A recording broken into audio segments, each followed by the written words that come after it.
The West-Penra Papers. A Journey Through the Multiverse. The Third Level of Learning. http://westpenry.com. The Third Level of Learning. Paper number 3, Channeled Entities Part I. The Harvesters of Souls. By West-Penra, Sunday, February 10, 2013. Revised, Tuesday, February 12, 2013. Part 3. 1.2.4. The Hybridization of Mankind and its Implications. Now that we know the main topics upon which the Cassios agree with the former sources we've mentioned, let's go through some more distinct information that is not necessarily unique to the Cassios, but more rare and important in respect to what we're going to discuss in the future. The first thing is cloning. The Cassios are warning us from these things on many occasions, which makes me think that this version of our future selves, the Cassios, that is, may very well come out of the machine kingdom, in which cloning will be a big part. In a transcript from 2010, the discussion circles around abductions. Laura is asking the Cassios what the purpose is with the alien abductions. First of all, which we have discussed elsewhere, the abductions are not always alien in nature. The most common are abductions done by the military or the military and ETS in conjunction. One of the major operations, according to the Cassios, is not only to create clones, but to create what they call replacements. And with replacements they mean replacements of us. Listen to this. You see, if one desires to create a new race, what better way than to mass hybridize, then mass reincarnate? Especially when the host species is so forever ignorant, controlled, and anthropocentric. What a lovely environment for total destruction and conquest and replacement, see. And what kind of hybrids do they have in mind? Well, we have discussed that too, but once again, they want to create an enhanced human, a new species that is more evolved, but still has the fire of the goddess intact, and in which they, the Syrians, can incarnate, so they can experience all the wonders possible in our divine bodies. This, the Syrians have one thing in common with those who think like me, who want to evolve our bodies and minds so we can use our body potentials to their maximum.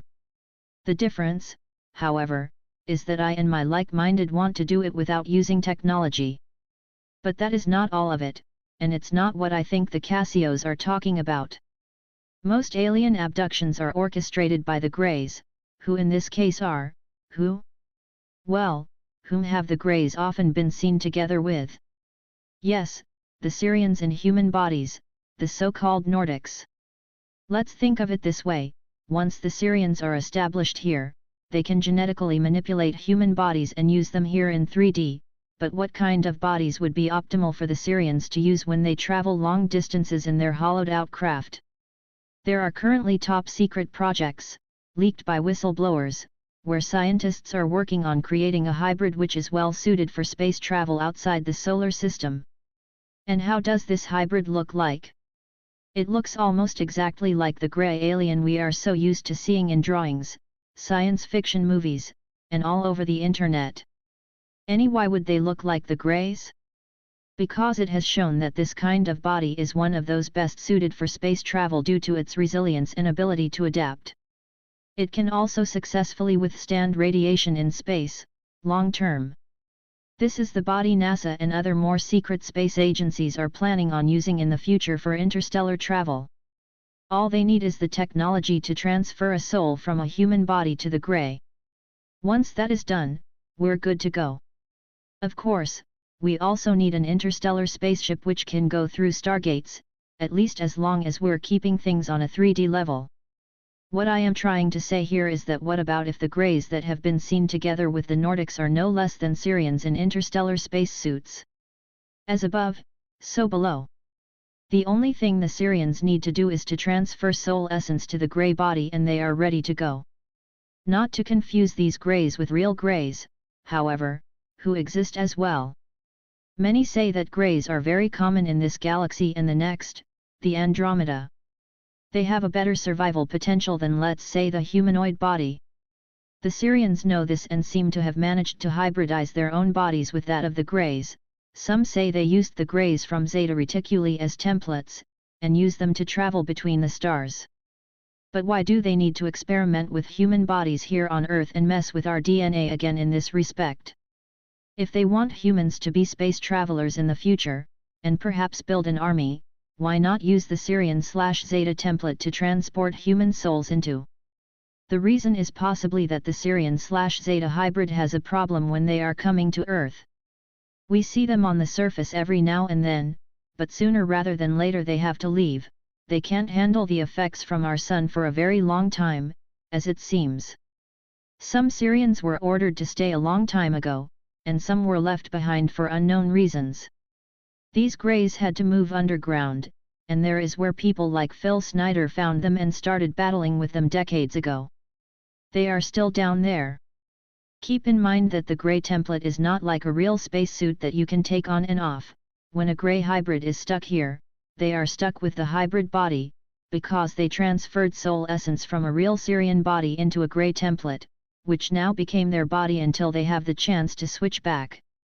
The Sirians don't want to face this problem when humans are transferring their soul essence to a Zeta template, so they need to experiment with human DNA and mix it with the Zetas so humans in grey spacesuits can live on Earth as well. Then they clone the improved body type.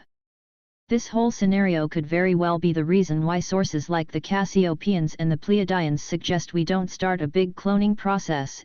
It will affect them negatively in the future. This is one major reason for abductions. Earth is going to be a strange place only a few decades into the future if the Sirians get what they want. First, we are going to have normal humans like we have today, but much fewer of them. Then we're going to have human hybrids who look almost identical to the Zeta Greys, but that's not enough. Studies have shown that medical research teams, taking order from the global elite, put nanoparticles in pharmaceuticals. In practice, this means that people who take certain medicine, so far it's mainly antidepressants that are affected, are going to have their body structure slowly but surely altered, and so also their DNA. If this technology speeds up like it's supposed to do, we will see many human cyborgs by the year 2034, apparently. In case this article is correct, some of us are going to experience this in our current lifetime. Things like this signifies the extension of the machine kingdom that many people are going to find attractive at first, until they notice, much too late, that it's the worst trap they have ever sat in, perhaps since the beginning of time. There are more reasons for kidnapping people than we may think, so let me mention a few more. The following is not the most common example, but important. The Alliance were kidnapping children in the beginning to the mid-1970s and experimented on them. Later on in life, these kids remember the little grey men who stood over them at the operation table, and they told their parents that strange little men were running around outside the house, or even inside the house. No one else could see them. The Alliance wanted 12 candidates for the Maitreya, i.e. a new Messiah, whom is supposed to act as the Messiah of the New Age. The Old Theosophical Society, founded by Madame Helena Blavatsky in the 1800s, and who channeled the ascended masters of the Great White Brotherhood, foresaw such a person coming into being at a later time. Today, Benjamin Creme, who is also connected to the Theosophists and the Great White Brotherhood, has made it his life mission to find this Maitreya. He has mentioned a few people whom he thought could be the candidates, and one of them was even seen together with George Bush Sr., but so far they haven't succeeded in finding him. The latest from Benjamin Creme is that he thinks Michael Lee Hill may be the candidate. Hill certainly fits the picture with abductions and little grey men. Another self-proclaimed candidate is Supreme David Rockefeller, about whom I wrote an e-book in 2009. The latest I heard from him was shortly after December 21, 2012, which is also his birthday. A friend of his, whom I know well enough to know he's honest, got a phone call from Supreme in a luxury hotel in Washington, D.C., where he sat and drank, looking out over a big pool inside the hotel room.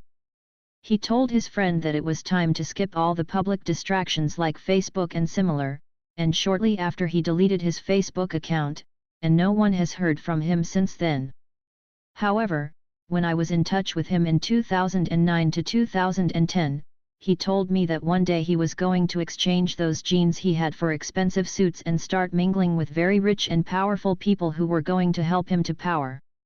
A year later, he started dressing up considerably, and now he disappears from public exposure while in a luxury hotel in the US capital. People like Ben Krem are oblivious of what is really going on behind the scenes. They are just dedicated to a mission which is orchestrated by those behind the scenes. They don't know the whole picture. And who is behind the scenes on this, by the way? Who is deciding which candidate is going to be chosen? Well, I certainly got a clue when I talked to the Illuminati in Great Britain. This group says they are the same group as Adam Weishaupt's Bavarian Illuminati, who once upon a time started the French Revolution, the Russian Revolution, and were part in orchestrating the American Revolution as well. Weishaupt was friends with both George Washington and other prominent founding fathers before he and his organization had to flee underground in Germany. Letters between Weishaupt and the founding fathers still exist.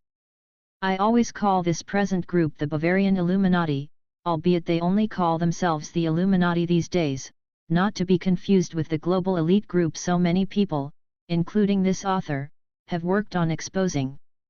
Mike Hockney, who is the public writer in their society, told me that there is a very top secret society behind the scenes, which call themselves the Brotherhood of Shadows.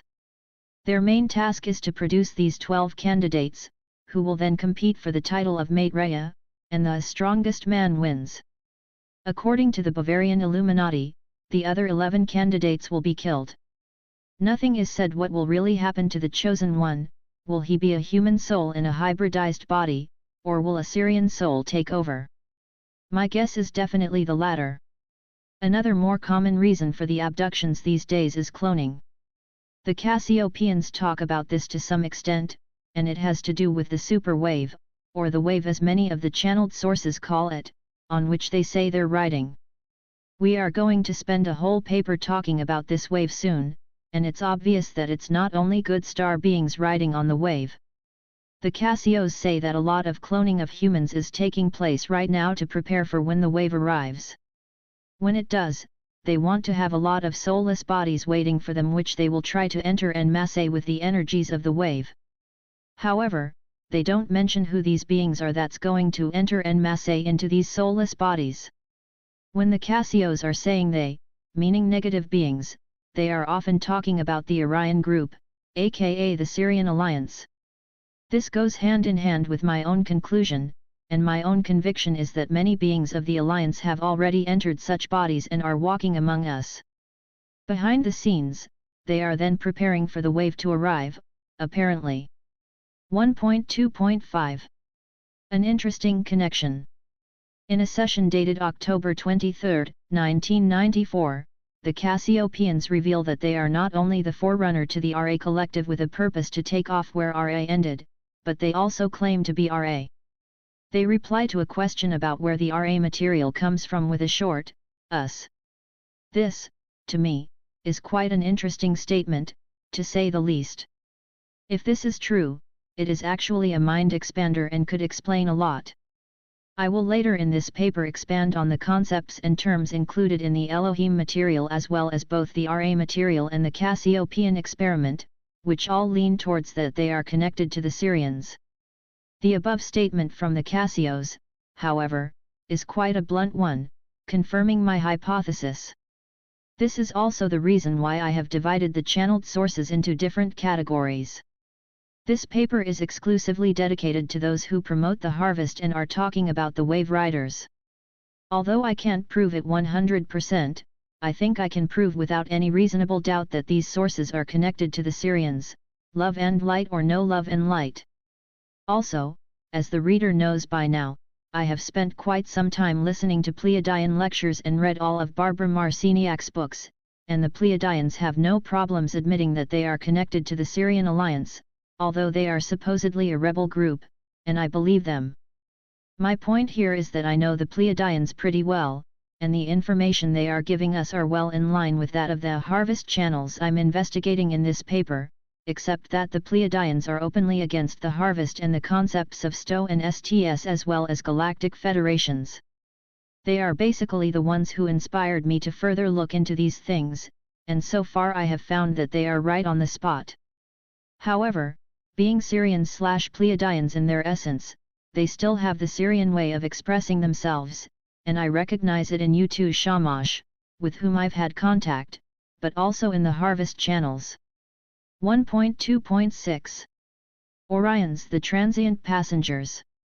The terms STO and STS, service to others and service to self, are extremely important to the sources we've covered so far, because they are the terms which we need to understand and live by if we want to ascend and be part of the harvest, according to them. Also, when talking about different star races, these channeled sources often speak of them in terms of STO and STS. So, when they mention the Orions, they say there are two types of Orions, the STO and the STS. The STS is the group that came to Earth and started manipulating human DNA, the Syrian Alliance, led by Enki, while the STO Orions are those of the Empire, acknowledging the Mother Goddess as the creator. The STO Orions are also, say the Cassiopeians, called the transient passengers. This means that they are a unified thought form. The Orions thus could create matter from a unified thought form.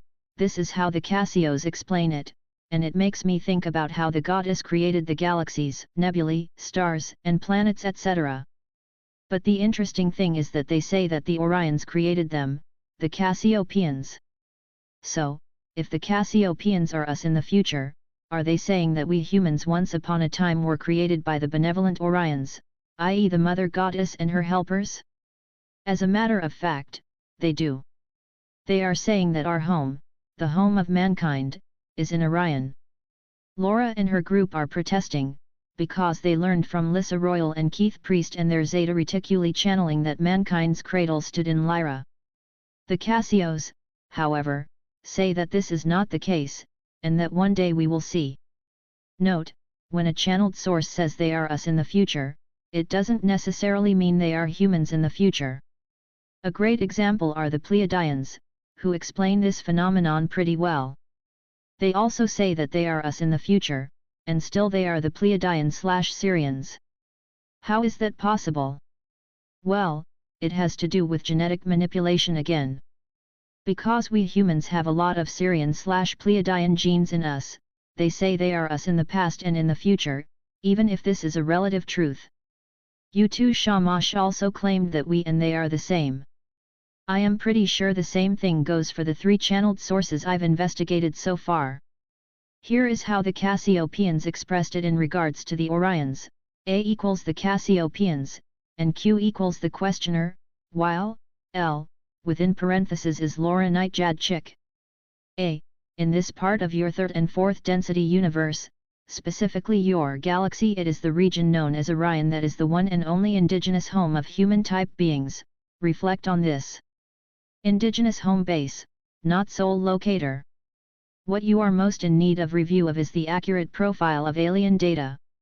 Q, I thought that humans originated in Lyra and then a war broke out there and they ended up in Orion. A, Lyra is not inhabited.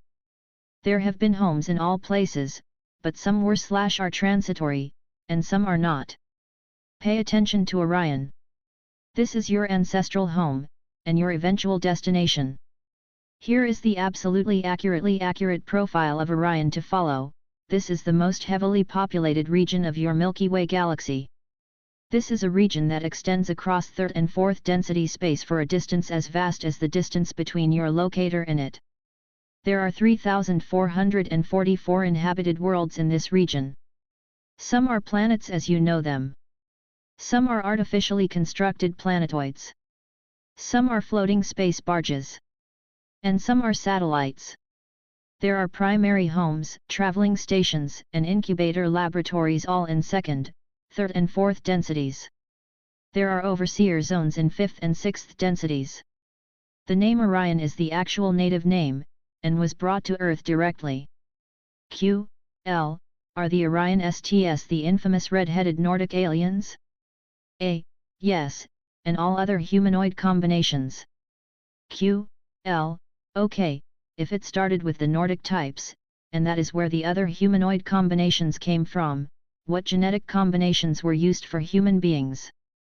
Black people, for instance, since they are so unlike Nordics? A. The Nordic genes were mixed with the gene pool already available on Earth, known as Neanderthal. The above information is coinciding with my own research as presented in Level 2. I don't know what they mean when they say that Lyra is not inhabited, because I know that at least Vega is, and the Vegans, resembling the Vulcans in Star Trek, are to some degree helpers of the Mother Goddess, although some fell for Lucifer's manipulating talk and rebelled against the goddess together with others, mentioned earlier. The Nordics, like I said before, are the STS Orions, i.e. Enkai's group, who used the Neanderthals and later Cro-Magnon to create the human slave race. 1.2.7 The Giants of Ancient Times. Many alternative historians talk about a civilization of old, which dwelled in what we now call Antarctica. Now it's covered with layers upon layers of ice and snow, but at that time it was a very prosperous land, teeming with life. The Cassiopeans say this land was called Gore, not related to the novels by John Norman or any science fiction novel or film, and that it was inhabited by a humanoid species, 18 feet tall. 19 When I first read about this in their transcript, I thought they were talking about the Namluyu, the human race which was here when Enki and the Syrians came, but the Cassios say that this race was sexual, males and females, and they were not interested in space travel. The height may correspond, but the Namluyu were androgynous. When comes to space travel, what the Cassios say, I would say is semi-correct if we refer to the Namluyu. They were probably not particularly interested in space travel, either, being the guardians of the living library, but they were multidimensional, and could travel the universe by splitting their fire/soul. Therefore, I don't think the Cassiopeans refer to the Namluyu, but an older race. After all, there were several experiments carried out here long before the Namluyu. Apparently, this ancient race of giants didn't only dwell in Antarctica, we later find out, but they could also be found in South America, in the Amazon. Here they walk about the legend of the Amazon warriors, and in that case they are referring to the Orions. However, they get it mixed up somehow, because the Amazon warriors were females. They say that the governments know about this race and have found remnants which they keep in warehouses somewhere, and they have no intention to tell the public. Albeit, we have seen pictures on the internet of extremely tall skeletons that archaeologists have dug up. Some of these may very well be hoaxes, but according to the Pleiadians, many of them are not. It's just the regular routine work of intelligence agencies to debunk everything that has to do with truth. 1.2.8 Some final statements from the Cassiopeans. As the reader may have noticed, I am bringing up a lot of subjects told by the different sources, and some of them may not even be that relevant to what is to come, and I could just have skipped over it and not included it in the papers. However, I decided to write about it anyway, because a comparison between the different channeled sources is very rare, if it exists at all, so I thought it may be a good idea to present something like that here. It could be a subject for several volumes of books just by itself, and I could have decided to complete a project like that as well, but I went for this shortcut instead. Hence, I want to end off with a few last statements from the Cassiopeans. Let's start the last part of this paper with some relevant information, however. In a transcript, Laura asked the source why the invaders hadn't invaded already full blast, when they have been present on the planet for hundreds of thousands of years. The answer that was given was that they don't want to rule us in 3D, because they are 4D beings. Therefore they want to rule us in 4D, once we've ascended. Well, that doesn't sound very encouraging to me. Of course, this already corresponds quite exactly with what I've said throughout my papers, although I don't use terms like third and fourth density when comes to evolution. What I hear, translated to what I've been saying, is that the Syrian Alliance want us to evolve so that they can take us over once our biology is more in line with their frequency. If we expand on this, and the Cassiopean statement was made almost 20 years ago, the time for the invasion would be approximately now, something the Cassios have said as well, because the adequate amount of humans have expanded their consciousness enough, at least in biological terms, that it's easier for the Syrians' energy to take over, perhaps after having done certain adjustments. This means that those who believe the aliens are our saviors, or helpers, it doesn't matter, will be taken advantage of, because they are easy targets. The Syrian overlords usually have no use for the human souls who subscribe to the New Age philosophy when comes to the ascension/harvest process, other than for food, but they do have use for the divine human body template, which usually is more evolved than that of the regular person on the street. This is why it's so incredibly important that we stop agreeing with the Syrian mindset and start seeing through their deception and manipulation, or will be food, too. What the Cassiopeans are basically saying here is that when we go from third to fourth density, the Syrian overlords are waiting for us, or for those who follow the path of those metaphysical sources, so they can take over the evolved bodies of these people and absorb the soul/fire in order for them to use it for their own purposes. However, it makes at least me very uncomfortable to hear that once we evolve enough for the Syrians to think we're ripe, they can harvest us. The word harvest does not have a very positive ring to it, does it? Why using that term if it's not exactly what it is, a harvesting of souls to use for very dark purposes? I want you to think long and deeply about it before you decide to go for something like this. But, you may say, if I just happen to be the kind of person who has a big heart and love to help others, won't I automatically go into this trap? After all, they say that if you are 51% or more Sto, you will be harvested. No, not necessarily, because they also say that you will not be harvested as long as you live in your current physical body. Once you die and go to the between lives area, you will be harvested if you fit into the category and put into a 4D body, but you can also refuse. You do that by saying that you disagree with this and the whole Syrian agenda. They may tell you that if so, you'll be sent to their planet of choice, which has a 3D vibration, and you will have to live another 75,000 years cycle there, under continuous slavery. Don't buy it. If you refuse their manipulation, they can't do anything, they won't inflict on your free will if what you want is appropriately expressed, and also what you don't want. Instead, you can go wherever you want to go and just turn your back to the whole thing. That is what I am going to do. Those in real danger, in my opinion, are those who buy into this whole love and light thing when comes to channeled sources, the ones that want to be harvested. The source is also contradicting itself when it says that we will be put into 4D bodies between lives. If the harvest process is natural, why do they have to provide us with bodies? This is an excerpt from the transcript so you can get a feel for it. To me it doesn't feel good at all. Q. We have to be mostly Sto as a planet in order to move to fourth density, right? As a planet, yes. But I don't think that is gonna happen.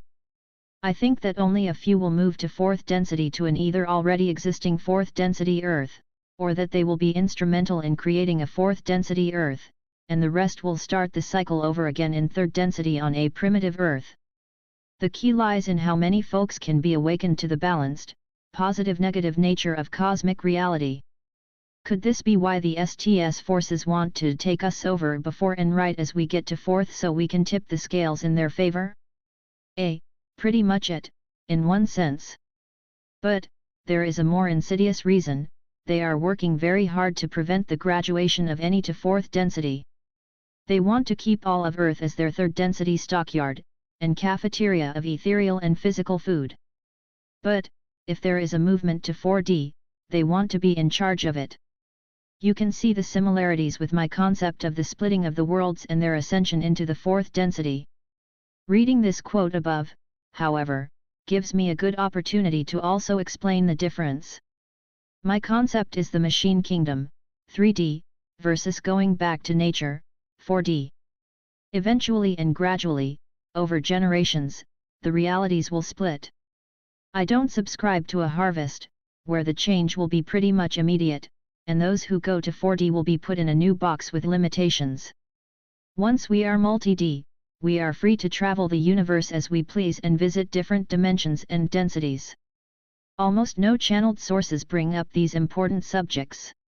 Anyway, it's true that the Syrians in certain terms want to prevent us from waking up in its real sense, but don't mind us waking up to follow the guidelines of these metaphysical sources or to the New Age religion, embracing the ascended masters, who are the Syrians in disguise, anyway. It's also true that they want to keep us as slaves in this 3D reality, but control it from 4D, if we follow the Cassiopean logic. According to the Cassiopeians, the Syrians of today control our brainwave cycles via HARP, headquartered in Alaska, so we'll stay either in 3D or 4D. This as well, is to me a giveaway, because they are bluntly telling us that the Syrians are controlling both 3D and 4D with their frequency machines. So my question is, how can channeled sources embrace the harvest, whether positive or negative, when they say, loud and clear, that the Syrians are waiting on the other side? See also the last paragraph in the indented quote above. If the Syrians want to be in charge of it, how can we prevent that from happening once we've agreed to being harvested? They don't tell us. Bottom line, dear reader, is that all these sources we listen to are following their own agenda. They are not doing this to be kind. We need to learn this, or we'll dig our own graves. Everybody has the right to do what they want to do, but at least I have thrown in my 2 cents. In the same session as the quote above, they also mention the infighting between interdimensional forces. They say it's ongoing, and it is happening here in Earth vicinity, some of it even in our own atmosphere. They are telling us that the abnormal weather changes we are now accustomed to are mostly fighting going on in other dimensions, and it is bleeding through and showing up as tornadoes, hurricanes, and flooding. This information also aligns with what I've independently received earlier from one of my anonymous sources. Also, Jupiter is already a 4th density planet, which in that case indicates that it would be a perfect outpost for the Syrians and others of similar frequency. They tell us moreover that 4th density planets appear as gas planets to 3rd density beings. This means, in that case, that the giant outer planets in our solar system, Jupiter, Saturn, Uranus, and Neptune, are all 4D. This source also mentions 3 additional planets outside Pluto's orbit, so instead of 9 planets, if we include Pluto, we have 12, which is the number this universe is based upon, not 7, like the Cassiopeans and a few others want us to believe. The number 7 is definitely a divine number, but this universe is not based on it, not from a human perspective at least. The additional planets, their distances from the Sun, their chemical composition, and their diameter, are allegedly as follows. Ni equals Montonanas, 570 billion miles from Sun, solid matter, 7,000 miles diameter. Nii equals Savurutarkar, 830 billion miles from Sun, 18,000 miles diameter, hydrogen, ammonia. Nii equals Bicalamanar, 1,600 billion miles from Sun, 46,000 miles diameter, hydrogen, ammonia. Pluto's distance from the Sun is about 3,666,100,000 miles, and its diameter is 1,864 miles in comparison, and the Earth is 93 million miles away and has a diameter of 7,900 miles. So, the next planet, outside Pluto's orbit, is of solid matter and only a little bit smaller than Earth. I've noticed that although the Cassiopeans in certain terms subscribe to the idea of a feminine universe, they say that all gender and all duality disappears in 7th density, so in their perspective the universe is still neuter. They, like so many other metaphysical sources, forget that the Sun, and any star, including the clusters of suns making up the galactic center, all 7th density in nature, according to the Cassios, are creative forces on a very high level, and the creative forces on that level are feminine in nature and not neuter. The divine feminine is the ultimate driving and creative force in this universe and others. They also say that gravity is all that is, light is gravity, too, and on its highest level, God is gravity as well. And with that we're going to leave the Cassiopeans for now. Part 2 will concentrate on other channeled sources who do not necessarily concentrate on the harvest and the superwave as a part of an agenda. The third level of learning is mainly focusing on the channeled sources and the galactic federations, as you will notice as we move on. This is definitely a level 3 subject and couldn't have been included in level 1 or 2, unless we wanted to make level 2 an extremely long level. The fact remains, the last part of this 3-level series of papers needs to concentrate on this subject in order to come full circle. Love. Wes Penra.